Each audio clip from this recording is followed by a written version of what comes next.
Thomas Jefferson, you all know him?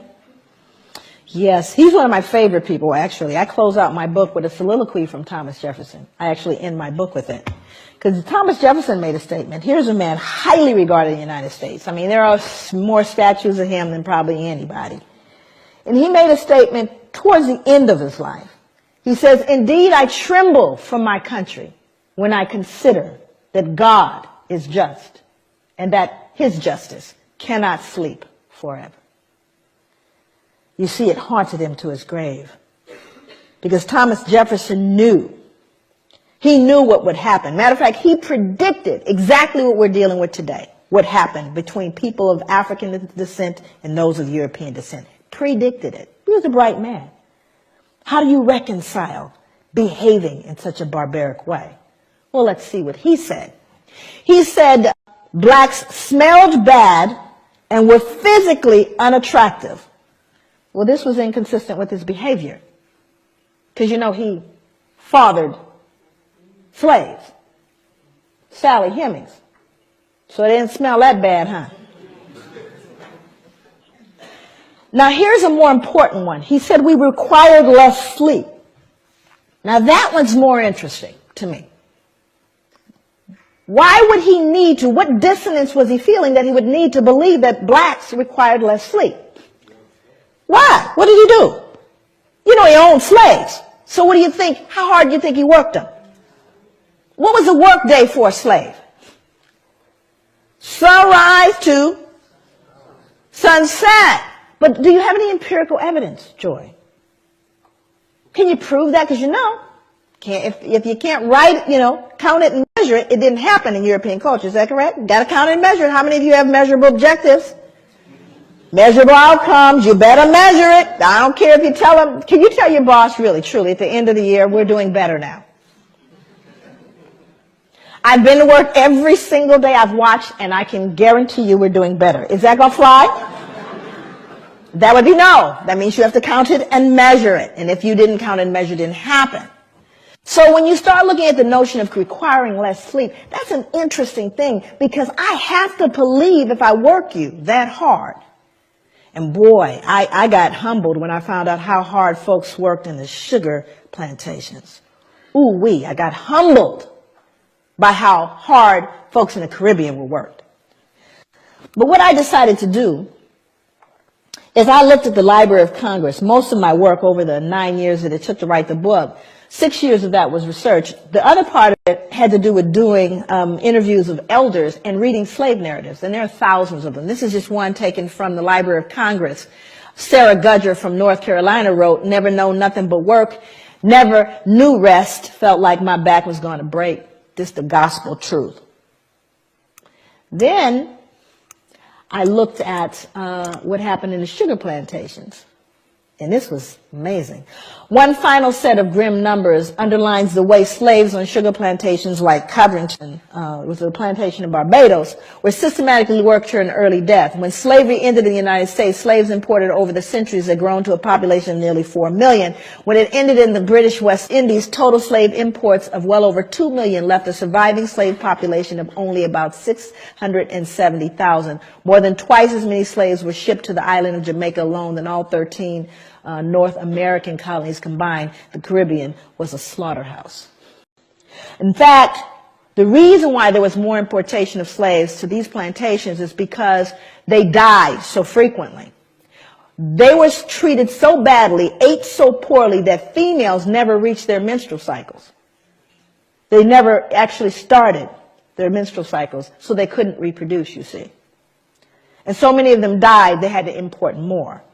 That's how treacherous was, you lazy black folks that you are. Isn't that ironic, though? What's so ironic is black people run from the shame of feeling like they're perceived as lazy. I live with that so much that when I would go to hotels, I would leave it cleaner. Because your mother, everybody's mother taught you, leave it cleaner than you found it. So black folks are so hypersensitive, I was cleaning up the hotel room. Because I wouldn't want anyone to think I'm dirty, right? Now, other people in the audience that are of color, how much harder did your parents tell you you had to work to get to even? How much harder? You had to work Twice as hard. Now, how come I knew that about you? How come I knew that? Think about it. And yet at the same time, white people think we're lazy, you see? But we're so hypersensitive because of the shame, right? And then our ancestors will work to death. To death. Recently, they unearthed the slave cemetery. They unearthed actually a slave cemetery in New York City. It's on Wall Street, by the way, in the shadow of the bull. Unearthed the slave cemetery, and they still to this day they're struggling. They recently, have done a lot in terms of commemoration. I went to it took me everything to get to it. They had it blocked off so you couldn't get to it, but because they didn't want to deal with it. You can't just bulldoze a cemetery. So here in all these skyscrapers is this little cemetery, and there's slaves in that cemetery. More important than that was what the bones told us, because now you got CSI. Hell, I can go in there and tell you what's going on now. So with the CSI thing, now they discovered a little bit about the bones. And to me, the most phenomenal thing about the bones is what they told us about those people and how they live. Majority of the people in there were children, infants and children, high mortality, infant mortality rate. They even know what they died of. Died of malnutrition and starvation, because they could tell by the rotting of the teeth and the jawline.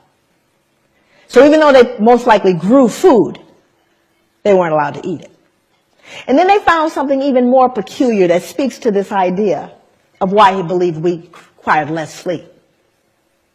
They would show a large frame man, and they would find an injury where the muscle actually detached itself from the bone as a result of exertion and not injury. Stay with me. It detaches itself from the bone as a result of exertion. That means you work so hard, the muscle detached itself from the bone.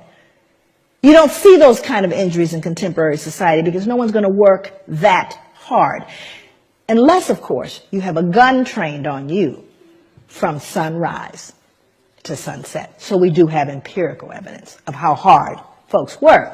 Then he went on to say that we were dumb, cowardly, and incapable of feeling grief. Why would Thomas Jefferson need to believe that? Why would he need to believe we didn't feel grief? What was he doing, do you think, that produced cognitive dissonance?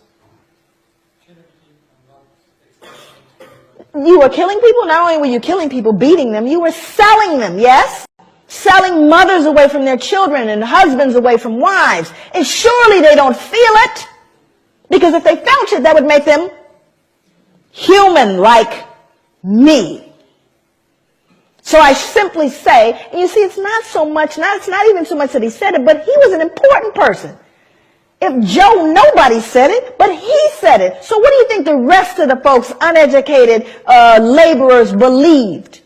Well, they don't feel grief, After all, Thomas Jefferson says they don't. So he becomes a critical person in making those statements.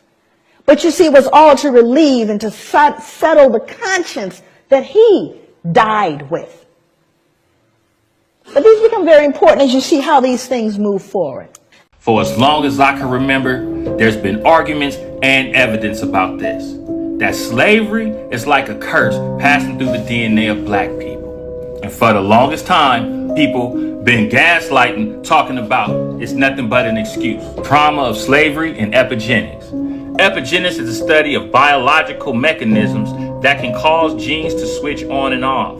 So basically, that's to say, for instance, the trauma of slavery can be passed on transgenerationally. But again, folks said it was an excuse. But guess what?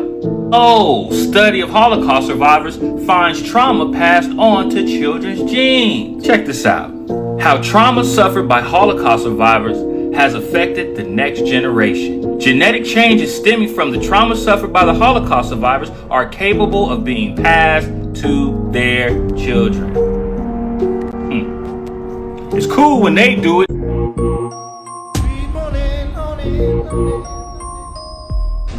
But where is your humanity to my people, the black people? When have you shown humanity to black people? Yes, I'm a human being. But when did you recognize that?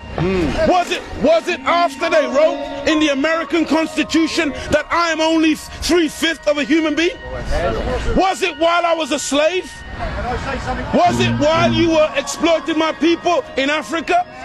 Is it while you showed... Hold on. This is not an argument. Is it? No, you can ask me a question when it's questions and answers. Is it? When did I become a human being? Come on. Was it while you were showing me on the television? Was it while you were showing me on the television? Dead and stiff, with flies in my mouth. Was that when I was a human being? When did I become a human being in your eyes? Was it while you were exploiting my people in Africa over 300 years under apartheid? Was I a human being then, and it's still going on today? When did I become a human being? Was it 20 years ago when you said that you would give the land back to the black people in Zimbabwe? And today, 20 years later, we are forced to take it because you're still denying the humanity of black people in Zimbabwe. Come on. When did I become this human being? Break it down. And I'm telling you, man, you want black people to love you?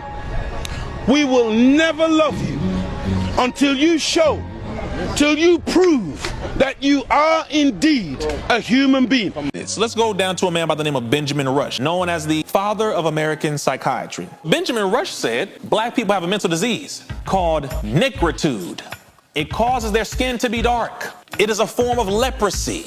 And it is what makes them inferior to us, and it also makes them sick. So we need to be separated or segregated from them. Did you know that there is a psychiatrist by the name of Samuel Cartwright? This white man said that slaves who want to run away from slavery have a mental disease called drapetomania. Yo, I can't want to run away from slavery because that makes me crazy? Damn!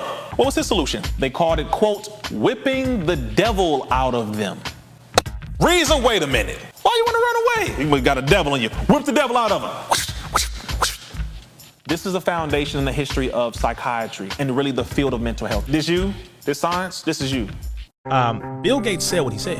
So if you don't want to get it by now, maybe listen to the fact that he mentioned that his father was a part of Planned Parenthood. If his father was a part of Planned Parenthood, what was the objective of Planned Parenthood? He said his father. And you're talking about in the 30s now. You're talking about someone by the name of Margaret Sanger, who was the founder of Planned Parenthood. What did she say the purpose was? Margaret Sanger, who was an honorary Klanswoman. Margaret Sanger, who used to give lectures at Klans rallies talking about the population of Negroes and particularly has to be lessened. Margaret Sanger, who said that, quote, Negroes are like human weeds and should be exterminated, end quote. Margaret Sanger, who in a black and white interview with Mike Wallace said, quote, I believe the greatest sin is to bring a child into the world, end quote. Well, I think the greatest sin in the world is bringing children into the world. And you're saying that the number one problem right now in the world is overpopulation. You are a goddamn liar. You're literally a liar. There is over 196,940,000 square miles of planet Earth, 57,255,000 square miles of land, 139,685,000 square miles of water. Who the hell are you playing with? And you're telling me that 7.7 billion people occupy all of this land? No, we do not. They scared of you, You ever bro. drove through Texas? They scared of that. You can't fool us no more. You ever drove through Texas? You ever drove through Nevada? You ever drove through Oklahoma? How much empty space is out there? We ain't overpopulated. We are densely populated. Too many people are trying to live in a certain place.